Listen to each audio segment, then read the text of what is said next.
Bill Berg, people say that once the health bill gets passed, if it does, there's no way to roll it back. This is now a third way to roll it back. You can repeal it, you can have it overturned by the Supreme Court, or you can show that Obama is not legally president and therefore had no business signing it, and you overturn this and basically everything else.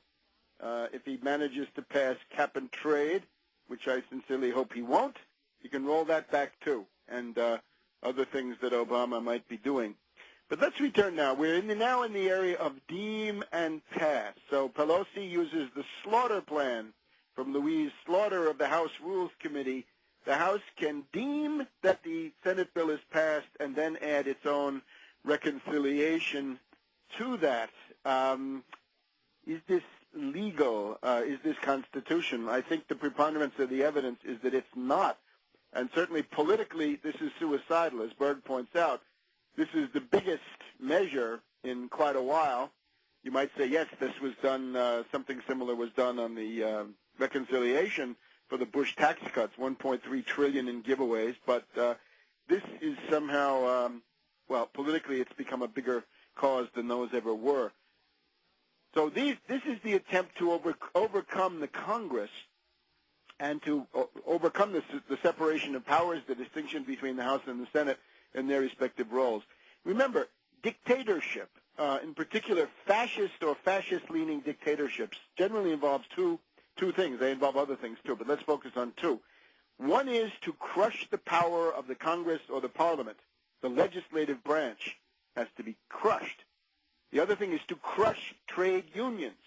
If you're out there busting unions, well, you may be a fascist. You're getting there at least. And in this case, that's Obama, right? He has completed the crushing of the United Auto Workers. He has forced their members to give up concessions, to take them down to the level of a low-wage southern sweatshop in a right-to-work state owned by foreigners, Japanese or whatever else they are. And he's now in the process of busting the American Federation of Teachers. You saw it. I think Glenn Ford is the only other person that I've seen calling attention to this. That school in Rhode Island, when the mass firings occurred and Obama and Arnie Duncan came out and said, way to go, fire those teachers, bust those unions, bring on the charter schools. He's into union busting. So, hey, attacks on Parliament, Congress, and attacks on unions. Looks beginning to smell like fascism in the air, right? I smell fascism in the air here. So the way that Mussolini responded to a situation where the Parliament wouldn't do what he wanted and didn't give him the majority that he wanted was this thing called the legge truffa. That is the election fraud law. In other words, the institutionalization of vote fraud in the legal system. So the Fraudulent Elections Act of 1923. It's known as the Acerbo law. Acerbo was the guy who wrote the bill. So it's 1923, and Mussolini brings in a bill into the Italian parliament that says, guess what?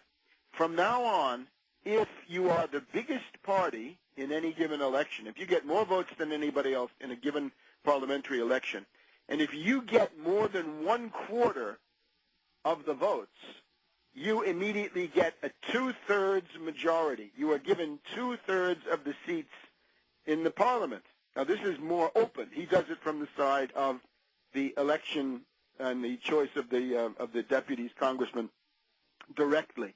In the case of Obama, this is more stealthy, right? It's more duplicitous, deem and pass, and then reconciliation. We've got basically two dubious procedures, one piled on top of the other. Reconciliation already somewhat dubious, and then the deem and pass to get the reconciliation through.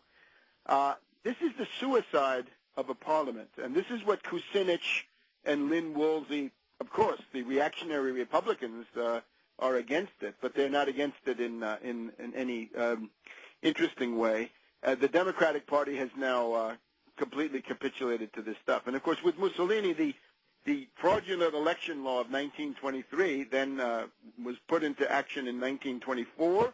Mussolini actually did get almost 2/3 of the vote. He got an absolute majority, although not quite 2/3, but he was given 2/3 as a result of this law.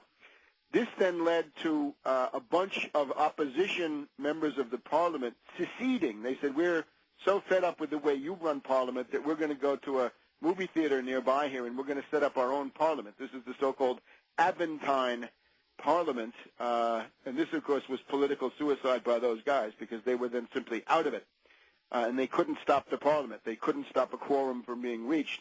And then in the middle of all this, the leading opposition figure, the socialist member of Parliament, Matteotti, was assassinated by people thought to be in league with Mussolini, or certainly followers of Mussolini, whether Mussolini knew about it or not.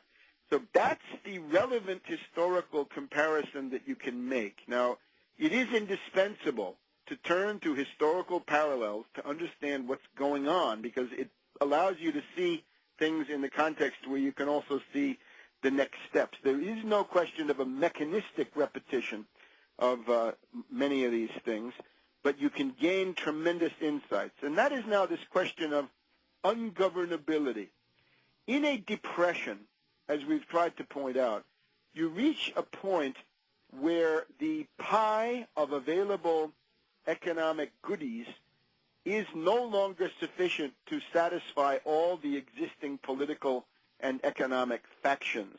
You get into a situation of triage, of lifeboat ethics in the ruling elite itself, that Bear Stearns may be saved, but Lehman Brothers is going to be destroyed, right? Washington Mutual is destroyed. Other banks are destroyed so that others might live. Generally, there's the idea that J.P. Morgan Chase and Morgan Stanley, Goldman Sachs, and a few others are going to survive because they've got the inside track politically. This then leads to ungovernability, where there is no majority, where things cannot get through. Now, this is thought to be partisan gridlock.